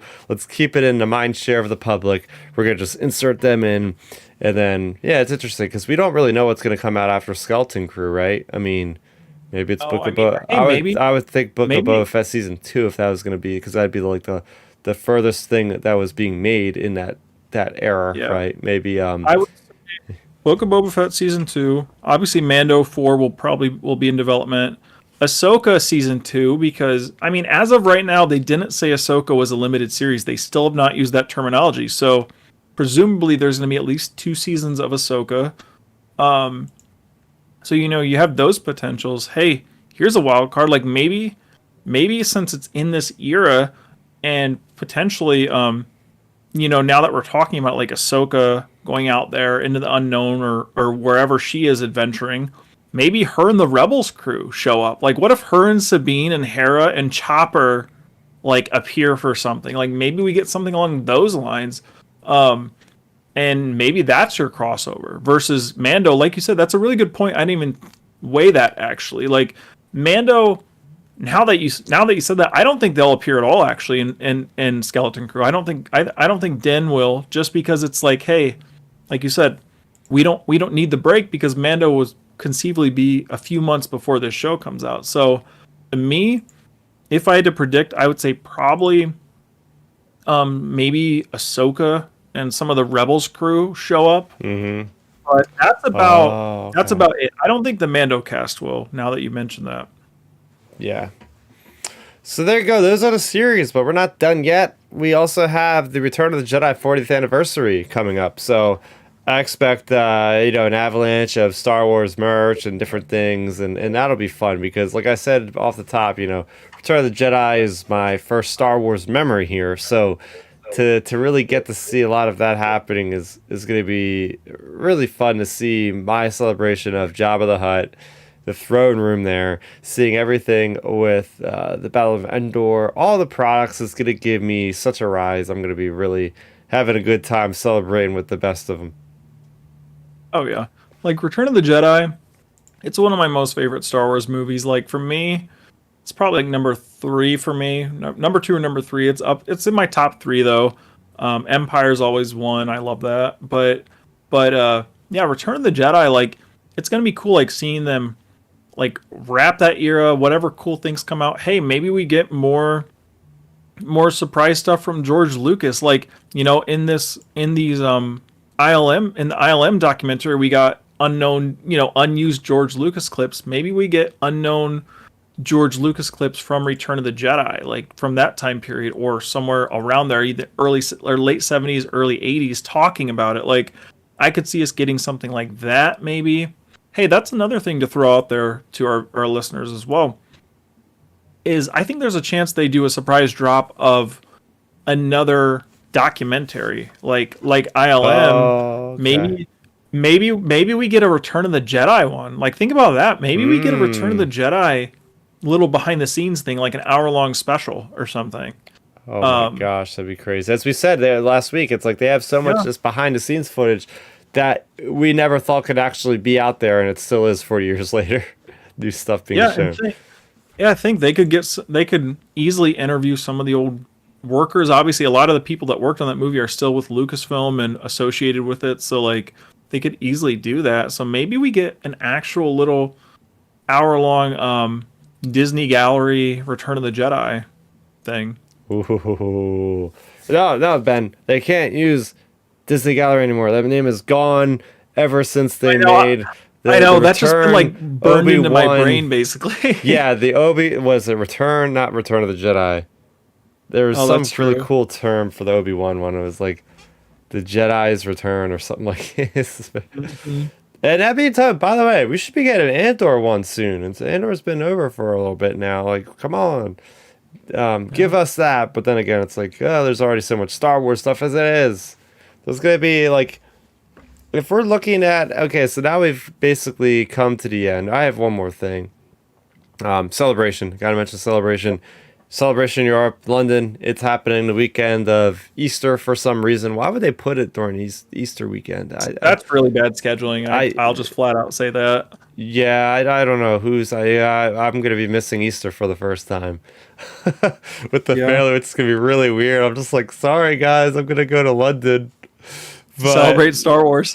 Yeah, it's like I'll video chat everybody when you're all together there. If I can, I'll have to be on Wi-Fi. But yeah, Celebration. We're gonna get some cool announcements. This last year there was a lot of great content out there. I don't think there was anything earth-shattering as far as like, oh my gosh, I didn't see that coming. Like the big panel with the Lucasfilm presentation showed us a lot with Willow, showed us a lot with Indiana Jones. All that stuff will be in the rear view. Wait, no, Indiana Jones will still not be out yet. So you know what? They will probably talk a little bit about that because it'll be out like 2 months after Celebration. But yeah, I mean, for Celebration, I'm hoping that they just give us something that nobody expects. Give us an announcement where it's just like, oh my gosh, like, Yep. what is happening? How could we ever have seen this coming? Sort of thing. Like, oh, give us a darn movie. Tell us what the next movie is. That would be the best possible announcement they could do. Is just confirming a darn date already. We know there's other producers working on multiple movies. Just give us a date. Be like, okay, 2025. No later, at least 2025 for something. Yeah. Oh yeah, that's my big thing. Like Celebration, of course we'll have the generic, not generic, but you know what I mean. We'll have the normal like Mando, probably something related to Mando, something related to Ahsoka, something related to Skeleton Crew, blah blah blah blah blah blah blah. Like we'll have that type of normal stuff. But to me, the big thing is I think that's the wild card. I think it's a 10. I think it's like a 20, maybe 20% chance. I'll give it 20%. Good solid 20% chance. I think it's more like a 50% if you ask me. Well, I actually I'd say maybe 45%. I'll go up to 45. 45%. Let's hope. Let's end this year on a high note. Yeah, 45%. I'll say I think they. All right. So if we think about it, we haven't been in theaters with Star Wars since 2019. Yep. So by the time conceivably a movie getting announced in 23 would be, it'd basically be either end of 24 or maybe 25. So for me, or maybe like spring of 25. So maybe to me, this is kind of like your perfect time, like, distance out to announce, hey, movie in development, blah, blah, blah. But the thing is, we've talked about it before on prior podcasts, and I've talked about it just, privately to other people. They have to announce something big. Like, you can't come back and give me the, whatever, Ewok movie. Like, it has to be something really big, really, you have to get the Star Wars fans back in the seats, back in the theaters, because Star Wars fans right now are content with watching it on Disney Plus. So, what is going to be the thing that's going to pull them back to the theaters? And I think you have to announce something really big. And to me, it's going to have to be like, say what you want about the sequels, but it's going to have to be related to the sequels probably. So, you know, we have all those comments, or we have those comments from Kathy a few months ago talking about, you know, moving forward with the story and after episode 9 and that sort of stuff. To me, I think they're going to come and announce something big in terms of movies. This is my bold prediction for Celebration. Okay. Bold prediction. We'll do right. bold predictions for Celebration because, hey, why not? Let's end the year big. I think my bold prediction for Celebration is we get a big movie announcement, and you guys are going to get to see Daisy Ridley. They're announcing she's coming back. Like, to me, there's too much of like little hints about it. There's, like you said, there's talk of post sequels related things being developed, and then we have that weird luncheon thing Daisy Ridley was at Lucasfilm a few weeks back, like around Thanksgiving. Why would she go from where she lives over in the UK to just stop by Lucasfilm for lunch? Like, of all places, why stop at Lucasfilm for lunch? Like, you know, they must have a good chef or something, because I don't think of Lucasfilm when I think 5-star restaurants. So to me, why would she be there? Like, so I would say, I think that was just the precursor, because if you think about it, when that happened, she posted that little story on her Instagram, and then like 8 hours later, she's like, "Oh no, guys, I was there visiting and just having lunch and having good memories and stuff with friends." And I'm like, okay, after everybody notices you posted that. So like, I think that was kind of like our first initial step to her coming back as Rey, and that's my prediction for Celebration. I think they're gonna do like how we did with Rise of Skywalker, have Ian McDermott come out, cut the lights, Ian McDermott come out. This time, cut the lights and have Daisy Ridley come out, and that's my prediction. We're getting a movie with Daisy Ridley announced at Celebration this year. What better time to do it, Ben? Because we're going to be in her home country, right? Yep. We're going to be in the UK and in England specifically, so it can't be that hard to get anybody to there that's currently living in that country. Because just come on down, get on the tube, head down. We'll pay you to be on the stage for all of 30 seconds, and then because here's the only thing, it's like the focus is so much on the Mandalorian right now that I still think they're gonna wait until that is completely wrapped up before they even think about showing people stuff about post Rise of Skywalker dealing with Rey. So they could finish up the whole Mando series maybe by 2025, and then maybe later that year, boom, they start hitting us with that post Rise of Skywalker. At that point, it'll be like 6 years later. So I think people at that point have enough of a divide of time to kind of get themselves ready to jump back into that era of storytelling. Because people are a little bit soured after Rise of Skywalker. I hear more people that don't like it than more people that actually like the movie, especially with, having more time to think about it a couple of years later at this point. Oh yeah, I mean, funny thing is you bring that up. So a few weeks ago, when me and my cousin were hanging out, we actually watched Rise of Skywalker, and man, there's a lot of rough stuff in that movie. I could say, like, there's a lot of like bad dialogue, weird choices. So like, to me, I thought it was a fine movie. It was like okay. It was nothing. It wasn't trash. It wasn't good. It was to me, it was just a movie. That's it. So like, I think they'll have to do something unique though with Rey when they come back, because like I said, you have to go big with the movie. You can't just give us like a tiny little story. It has to be something big to get the people back into the seats. I don't know what it would be though. Like with Rey, for example, like, I don't know. I mean, it's going to have to be, they'll have to market it hard, something about rebuilding the Jedi or something along those lines, because, like, what else would it be? And like, hey, there you go, Chris. Maybe going along your post Rise of Skywalker timeline and post Mando timeline. Say if the Mandoverse stuff wraps up in 25 or even 26 for that matter. Say if they announce this movie and hey, we're 3 years out, guys. We're in early development. Blah blah blah. Say December 2026, Star Wars is back.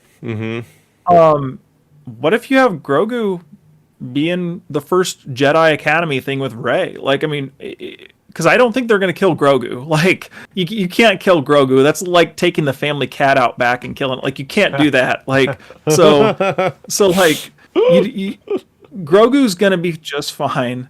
And I just think, I think there's a good chance they do a little bit of a crossover there. And see, they've built such like a cachet with those characters, because obviously Grogu's kind of like the wild card on all of this stuff, because he can live like 900 years to 1,000 years, so he can be in any of these stories.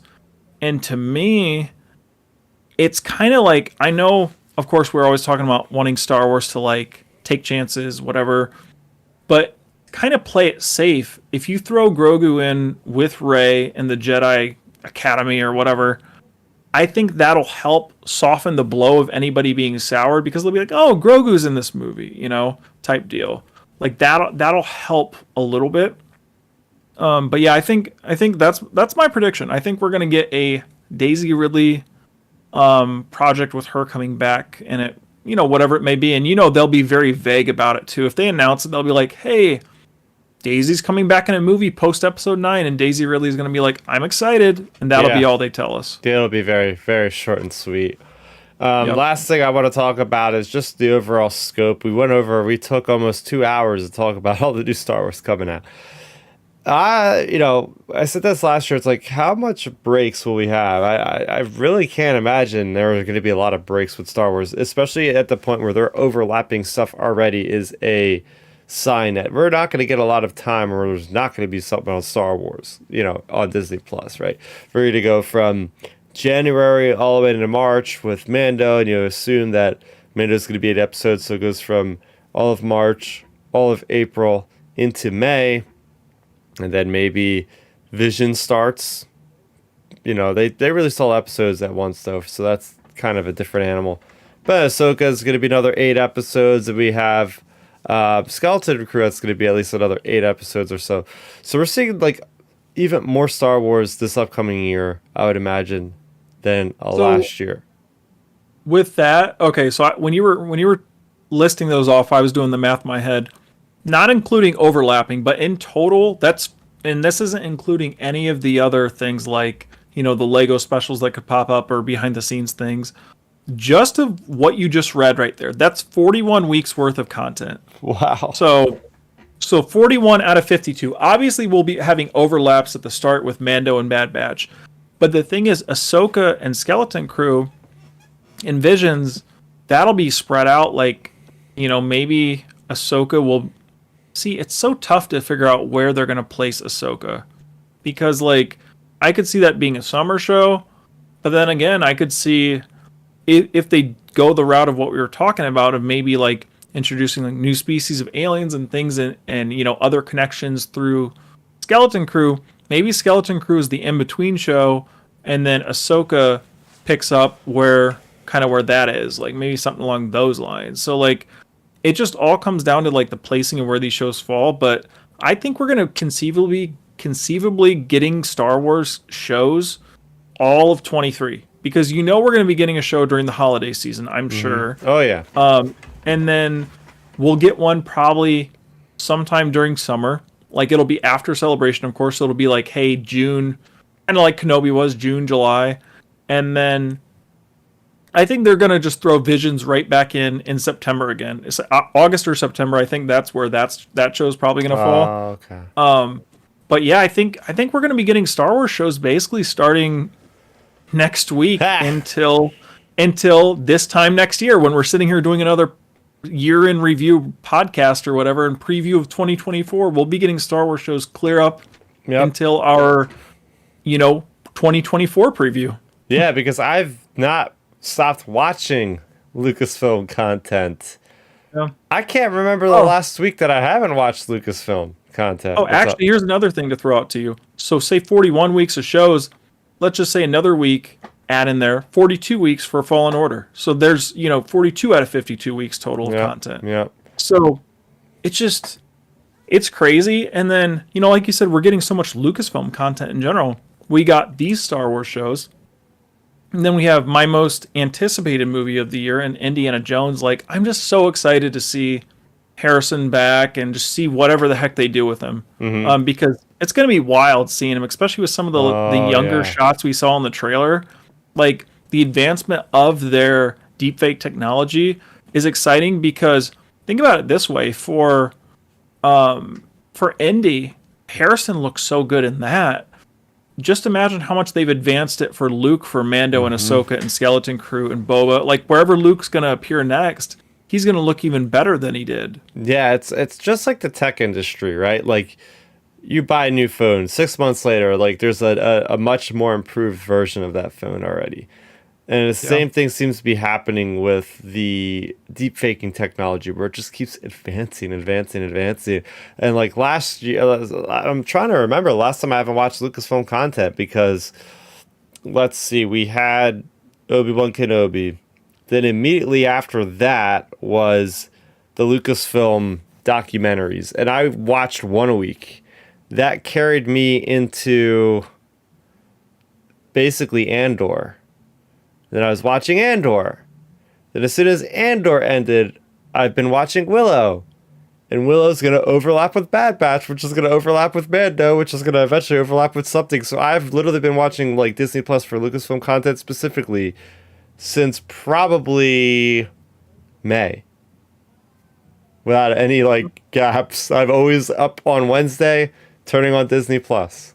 So they got me. They got me as a subscriber for the whole year, because it's not counting all the Marvel stuff. So yeah, that's the thing. We have all of this Star Wars stuff, the Indiana Jones stuff, the Willow stuff, the Marvel stuff. Obviously not Lucasfilm, but we have plenty of things, and that's just strictly from Disney Plus. We're watching.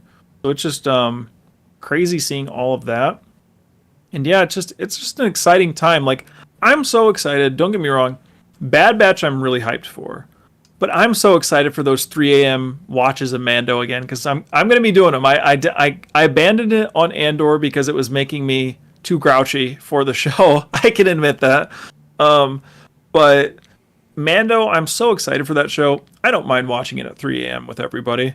And hey, maybe this would be our biggest revelation, Chris. They could announce for 2023 moving forward.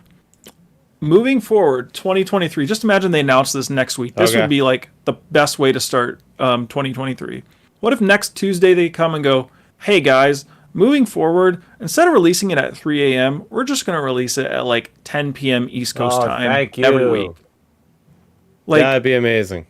Like, please, like, forget the movies and stuff for now. Forget Mando, forget Ahsoka. If you just if Lucasfilm announces 10 p.m. Eastern for all their projects, like, that would give me a lot of leeway to like put my arrows down at Lucasfilm's decision-making department.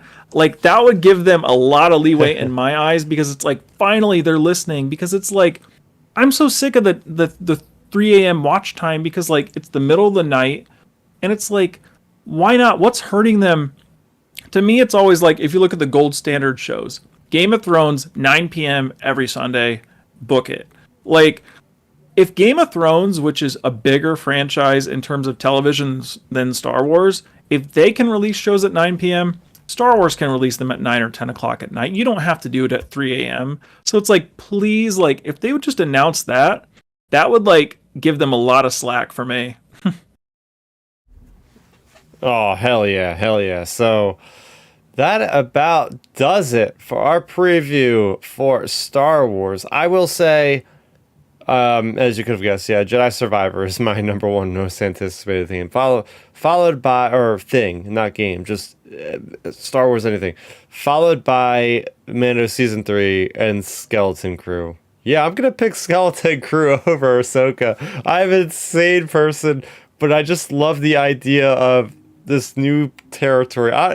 It's probably a bad thing for me picking this because we basically know nothing. I'm just going off of the logic in my head about something new with Star Wars, and then the reason why I loved Andor the most out of anything that came out in 2022 because it was like so much different from anything else we have gotten before.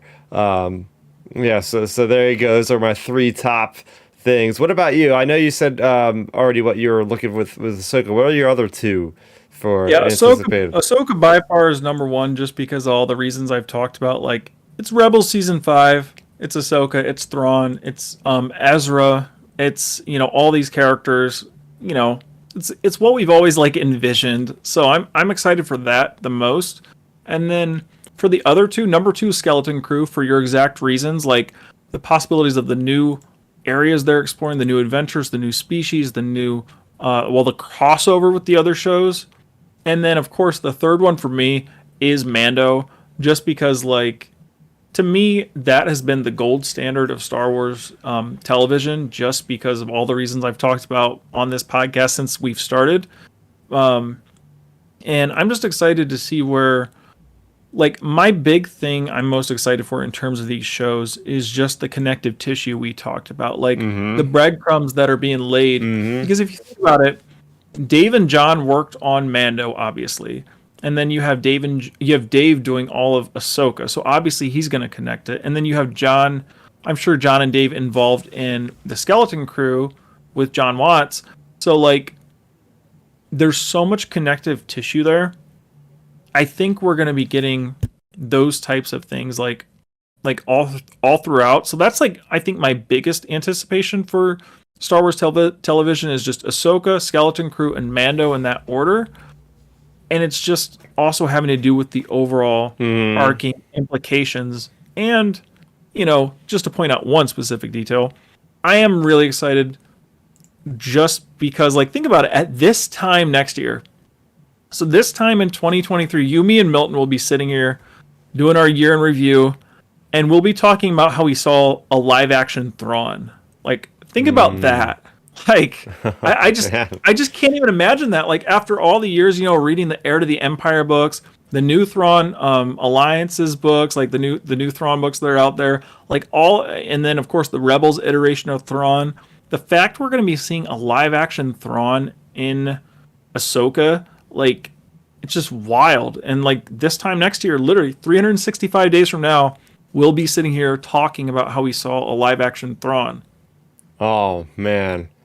Well, I don't know what more of an impactful way to end the show could be with a thought-provoking exercise like that for the brain there, Ben. But we're gonna wrap it up here. What are some of your most anticipated Star Wars pieces of content? We want to know. If you're in a chat, send them down there in the chat room. If you are commenting after the fact, you could always get us on Twitter. We have Ben Milton 7 on Twitter, Real Ben Maynard on Twitter. I'm Starrapter on Twitter. Ben, what do you got going on this week? Just a quick correction. Milton's Twitter handle is Milton Weber 7, and then his Instagram is Milton 7 Weber. You said Ben Weber 7. Oh my gosh. But my plans for this weekend, it's pretty much just chilling, talking, probably talking Star Wars to whether it be people on Twitter or you guys in the group chat. Of course, getting my like meals prepped and everything, because hey, I mean I already started my diet this week, basically getting back into it. Yeah, I'm already down 2 pounds this week, so dude, I still got like Christmas cookies and stuff to eat for another week. Oh, trust me, I like ration my Christmas cookies where I'm eating like one every couple, a couple a day at most. So I ration those. But yeah, so I'm down a couple pounds this week, and I'm excited about that. And then this week this week coming up to start the new year. I know it's like mega cliche, but it is a really good time for any of our listeners or people with goals in terms of fitness. Like, everyone knows here, like us three on this podcast, we all love fitness. And like starting the new year, it may be cliche to start a fitness goal, but it is a good time to start a goal because it kind of like resets your mind. Like you're back into the swing of things. And, if you think about it in terms of goal making, most people are getting in shape for like summer. That's always like the cliche thing. And, if you are going to be trying to get in shape for summer, like set out a plan of action, like break it down. Like to me, I always reverse engineer it. So like I have a goal weight. For example, I want to be like 188 by summer. So I need to lose like quite a bit of weight. So I basically set 188, like say June 10th or whatever, and then I reverse engineer the weight loss all the way back to now. And so basically it gives me a good goal, a good weekly rate. So it kind of keeps your eyes on the prize. And that's kind of a way to do it. Because realistically, 6 months is not that long of a time. It really isn't. So it's like just get onto it and like get working toward your goal, and you'll be there before you know it, and you'll be happier you started now versus 6 months from now where you're like, dang, I wish I would have started 6 months ago. So like that's something to keep in mind for anybody starting goals. Like, hey, just get into it, and New Year's is over the weekend, so you can start fresh on Monday and hit the ground running. There you go. Take that inspiration. Look at our buddy Milton. He's come a long way as well. And it's, as I always say, it's like I'm a broken record. You just got to have a plan, some kind of program. You got to sit down, devise a program. If you have to get help from somebody, ask for help, whatever it could be, because you need a program to succeed, and then you have to be consistent with the program to succeed. If you're like there like 80 to 90% of the time with your diet, with your working out, you're going to get there. You just got to be vigilant. You got to be persistent, and you just got to be on target. So there you go. That was our last show for 2022. We're going to see you guys next week to talk about some brand new Star Wars, which is so cool to say. And we get it every single week, but we can't take it for granted. Just 8, 5, 6, or no, not even 5, whatever. Like before 2015, we would have thought we would have been crazy for being like, hey, we're talking about Star Wars every week. Like, that's so easy to take advantage, take for granted. So keep that in your thoughts. It never gets old. Make it never get old, because we're enjoying new Star Wars every week on screens, not just in books, but on screens now, which is crazy to say. And it's, can't get used to it still. But yeah, we will talk about Bad Batch Season 2 episode premiere with the first 2 episodes next week. We'll have Milton, we'll have Ben, the full crew will be here.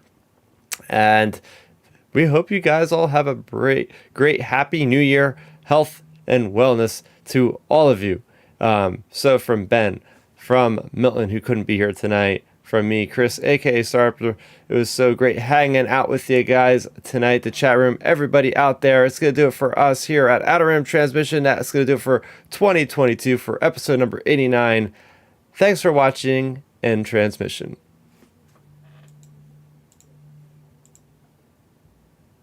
All right, there we go.